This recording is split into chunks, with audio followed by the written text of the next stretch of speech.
Hola a todos los amantes y curiosos de la historia.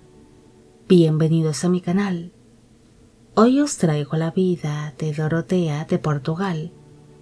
Ella fue una infanta portuguesa que sufrió de cierta inestabilidad mental, como distintos familiares suyos, sufriendo a lo largo de su corta vida una serie de problemas mentales que acabaron afectándola también físicamente. Esta biografía es realizada por petición de Mark. María Francisca Antonia Josefa Dorotea Gertrudis Rita Juana Efigenia de Braganza nació el 21 de septiembre de 1739 en el Palacio de Ribeira, en Lisboa, en Portugal. Fue hija del rey José I de Portugal y de la esposa de este, la reina Mariana Victoria de Borbón. El matrimonio tuvo 8 hijos en común, aunque tan solo 4 de sus hijas llegarían a edad adulta, siendo Dorotea la tercera de ellas. Cuando la niña nació, su abuelo, el rey Juan V de Portugal, era quien reinaba en ese momento, siendo sus padres los príncipes y herederos de la corona portuguesa. Todos los hijos varones que tuvieron sus padres nacieron muertos. Por esta razón, la hermana mayor de la infanta, la princesa María, se convirtió en la futura heredera de la corona portuguesa, empezando a recibir así una buena educación para su futuro papel como gobernante. Se desconoce cómo fue la infancia de Dorotea y del resto de sus hermanas, pero se cree que tuvo acceso a una buena educación, ya que la corte de sus abuelos, los reyes Juan V de Portugal y María Ana de Austria, estaba formada por algunas de las mentes más brillantes de la época.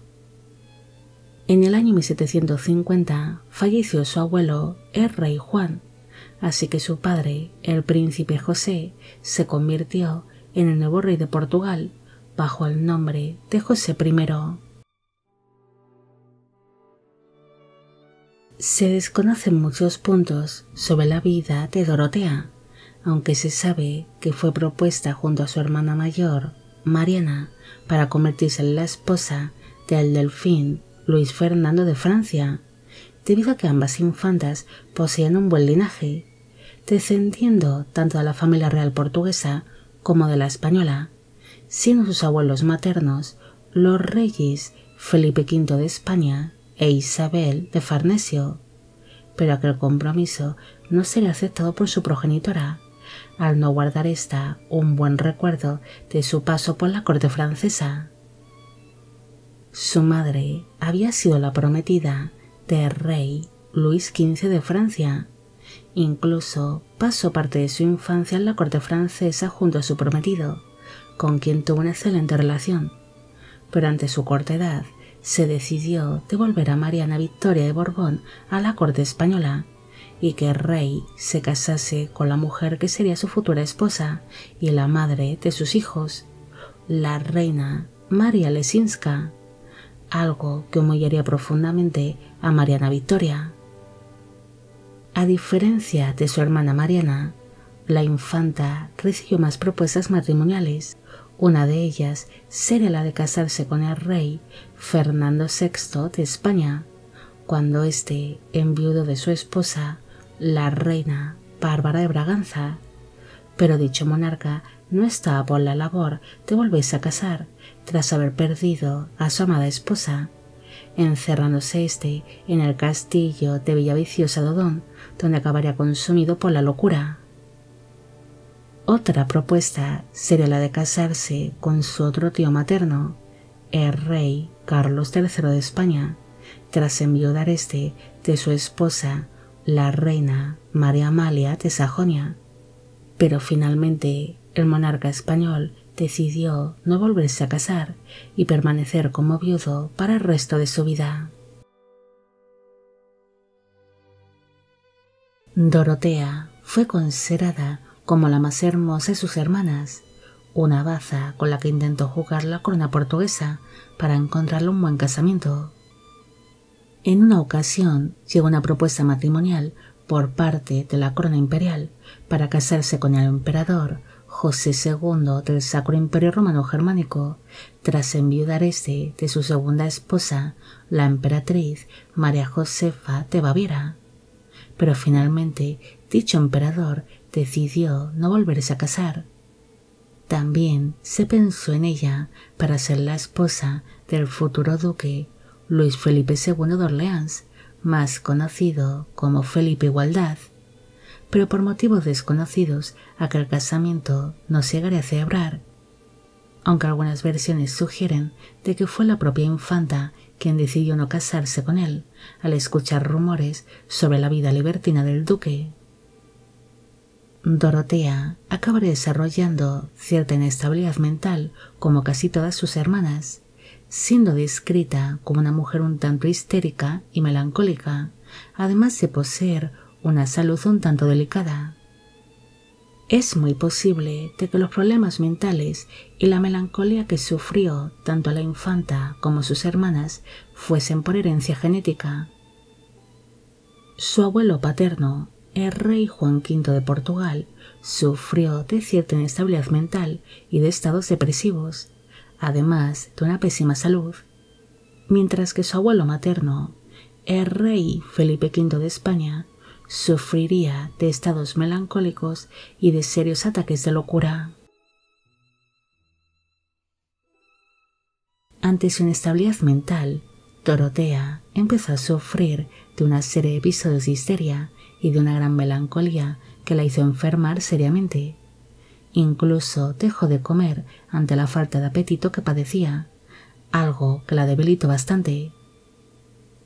Ante su gran debilidad, los médicos reales intentaron distintos remedios para que la infanta mejorase tanto en salud como anímicamente, pero para entonces los médicos no tenían la formación necesaria para combatir tales episodios, así que la sometieron a una serie de sangrías, quedando así la infanta extremadamente débil, hasta que falleció el 14 de enero de 1771, a los 31 años de edad, en la ciudad de Lisboa. Sus restos mortales descansan en el Panteón de los Braganza, en la iglesia de San Vicente de Fora, en Lisboa, en Portugal. Pese a la inestabilidad mental que heredó tanto Dorotea como sus hermanas, la que peor lo desarrolló fue su hermana, la reina María I de Portugal, que acabaría sufriendo de serios ataques de locura, como su abuelo, el rey Felipe V de España, y acabaría perdiendo completamente la cabeza tras la pérdida de su marido, el rey Pedro III de Portugal, y de su hijo primogénito, el príncipe José de Braganza, unas muertes que fueron fatales para la gobernante. No hay mucho más que decir sobre Dorotea. Ella fue la típica infanta de su tiempo, siendo destinada en un principio a contraer un importante casamiento que fuese beneficioso para su familia, pero finalmente acabaría quedando soltera como su hermana Mariana. Esta infanta sería considerada como una mujer culta y hermosa, pero por desgracia se vería afectada por una gran inestabilidad mental que acabaría cambiando por completo su vida, volviéndose una mujer débil que perdería hasta el apetito, convirtiéndose en una mujer demasiado enfermiza. Posiblemente, si Dorotea hubiese vivido en nuestra época, ella podría haber llevado una vida completamente normal con el tratamiento correspondiente, pero en aquellos tiempos la medicina, especialmente la que trataba la salud mental, estaba muy poco desarrollada, siendo la infanta sometida a tratamientos realmente innecesarios para su estado físico y mental, como por ejemplo las sangrías, muriendo a causa de tales prácticas que lo único que consiguieron es debilitarla aún más. Bueno amigos, llegamos al final de la vida de Dorotea de Portugal. Espero que os haya gustado esta historia y espero a que a Mark también. Como siempre, agradeceros todo el apoyo que recibe el canal. Mil gracias por ver los vídeos que voy realizando y quisiera agradeceros de corazón el que forméis parte de Biopic Channel. Hoy me gustaría saber qué os ha parecido esta historia y si conocéis a otras princesas o infantas que sufrieron falta de apetito o de trastornos alimenticios. Y con esto me despido. Hasta la próxima.